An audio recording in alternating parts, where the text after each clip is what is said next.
Hi అండి, welcome to my channel మరడాన్ ముచ్చట్లు. ఈరోజు ఒక మంచి స్నాక్ రెసిపీతో మీ ముందుకు వచ్చాను. ఇక పిల్లలకి సెలవులు ఇచ్చేస్తూ ఉంటారు కదండి, అలాంటప్పుడు ఇలా చేసి పెట్టుకుంటే చాలా ఇష్టంగా తింటారు. 1 వీక్ వరకు నిల్వ ఉంటుంది అనమాట. ఇది స్వీట్ షాప్ స్టైల్లో చేస్తున్నాను. ఇది 2 విధాలుగా చేయొచ్చు. ఒకే వీడియోలో 2 విధాలుగా చూపించేస్తాను. వీడియోను స్కిప్ చేయకుండా చూడండి. ఒకసారి చేసి పెట్టుకుంటే వారం రోజుల వరకు నిల్వ ఉంటుంది అనమాట. అలాగే 10 నిమిషాల్లో చేసేయచ్చు. ఇంకెందుకు ఆలస్యం, కొత్త వాళ్ళైతే సబ్స్క్రైబ్ చేసుకుని ఒక లైక్ చేయండి. ఈ పల్లి పకోడీ చేయడానికి ముందుగా ఒక గిన్నెలో 1 కప్పు పల్లీలను వేసుకోండి. ఈ పల్లీలు వేపక్కర్లేదు, పచ్చివే అనమాట. ఇందులో 3/4 కప్పు వరకు శనగపిండి వేసుకోండి. అలాగే 1/4 కప్పు బియ్యం పిండి వేసుకోండి. ఈ 2 కలిపి 1 కప్పు అవ్వాలన్నమాట. అలాగే 1/2 టేబుల్ స్పూన్ పసుపు, రుచికి సరిపడా ఉప్పు.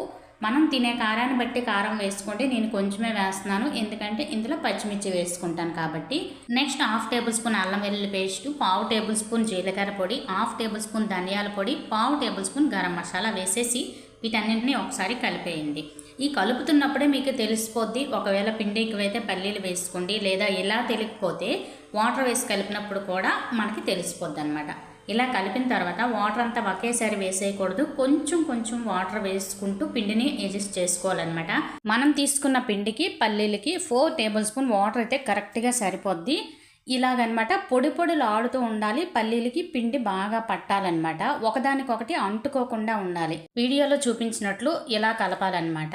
అయితే పకోడీ ఇలాగే వేసేయచ్చు. ఒక్కొక్క స్వీట్ షాప్లో ఒక్కొక్కలా చేస్తారు. ఇలా డైరెక్ట్గా వేసే వాళ్ళు అయితే ఒక్కొక్క పలుకు కూడాను వేసుకొని పకోడీ వేసేయచ్చు. నేనైతే ఇలా కాకుండా నేను పచ్చిమిర్చి కరివేపాకు వేసుకుంటున్నాను అనమాట. ఆ స్టైల్లో కూడా చాలా బాగుంటుంది. ఇప్పుడు నేను ఇందులో 10 నుంచి 12 పచ్చిమిర్చిని ఇలా మధ్యలో కట్ చేసేసి వేసుకుంటున్నాను. అదే మీరు పచ్చిమిర్చి వేయకపోతే కారం కొంచెం ఎక్కువ వేసుకోండి. పచ్చిమిర్చి వేసాం కాబట్టి దాని బైండింగ్ కోసం 2 టేబుల్ స్పూన్ శనగపిండి వేసుకోండి. అలాగే కొద్దిగా కరివేపాకు కూడా వేసేసి వీటికి కొంచెం వాటర్ వేసుకోవాలి. మరీ ఎక్కువ కాదనమాట. మరి శనగపిండి మరలా కలవాలి కాబట్టి మరలా కొంచెం కొంచెం నీళ్లు వేసుకుంటూ మరలా కలుపుకోండి. పచ్చిమిర్చి వేసిన తర్వాత కన్సిస్టెన్సీ చూపిస్తున్నాను చూసారా. ముందు కలిపిన దానికంటే కూడా లైట్గా తడి కనిపించాలి. ఎందుకంటే ఆ పల్లీలకి పచ్చిమిర్చి తగలాలి, అంటాలన్నమాట. అలా అంటితేనే బాగుంటుంది. చూసారా, ఇలాగనమాట. ఇప్పుడు పకోడీ వేసుకోవడమే. డీప్ ఫ్రైకి సరిపడా ఆయిల్ని వేసేసి, ఆయిల్ అనేది మీడియం హీట్లో ఉండాలి. అలాగైతేనే పకోడీ లోపల వరకు వేగుతుందనమాట. బాగా వేడెక్కిపోయినా సరే పకోడీ పైన కలర్ వచ్చేసి లోపల వేగదు. అంటే పల్లీలు లోపల పచ్చి పచ్చిగా ఉంటాయన్నమాట. పకోడీని చూసారా, పల్లీలకి పచ్చిమిర్చి తగిలించేసి అప్పుడు పకోడీ వేసుకోండి. వేసిన తర్వాత 1-2 నిమిషాలు కదపకుండా ఉంచేసిన తర్వాత అప్పుడు కలపండి. కలుపుతుంటే పకోడీ చాలా చాలా బాగా వస్తుందండి. టేస్ట్ కూడా అంతే బాగుంటుంది. అయితే మంటను మాత్రం మీడియం ఫ్లేమ్ మీదే ఉంచండి. లో ఫ్లేమ్లోకి కానీ అలాగే హై ఫ్లేమ్లోకి కానీ మార్చొద్దనమాట.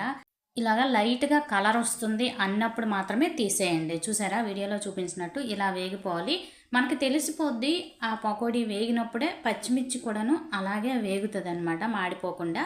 అప్పుడు మనకి పకోడీ వేగినట్లు అప్పుడు తీసేసుకోవడమే అనమాట. రెండోది కూడాను సేమ్ అలాగే వేసుకోవాలి. పచ్చిమిర్చితో సహా వేసుకొని మొత్తం అంటే ఆయిల్కి పట్టేంత వేసేసి బాగా వేగిన తర్వాత తీసుకోవడమే అనమాట.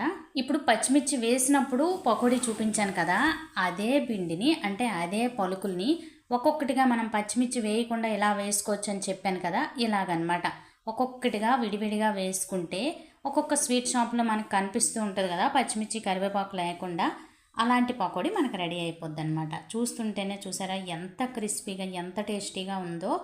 ఇంకెందుకు ఆలస్యం, ఇలాంటి పకోడీని మీరు కూడాను చేసి మీ ఇంట్లో వాళ్ళకి పిల్లలకి పెట్టండి. ఏ షాప్ నుండి తీసుకొచ్చో అని అంటారనమాట. అంత బాగుంటుందన్నమాట. ఇలాంటి పకోడీని చేసిన తర్వాత ఒక్క కామెంట్ చేయడం మాత్రం మర్చిపోవద్దండి. అలాగే కొత్తగా మన ఛానల్ ఎవరైనా చూస్తున్నట్లయితే ప్లీజ్ సబ్స్క్రైబ్ చేసుకుని ఒక లైక్ చేయండి. మన యూట్యూబ్ ఫ్యామిలీ మెంబర్స్ అయితే నన్ను సపోర్ట్ చేస్తూ ఉండండి. రేపటి మరొక మంచి వీడియోలో మళ్ళీ కలుస్తాను. ఉంటాను ఫ్రెండ్స్, ఉంటాను మరి, బాయ్.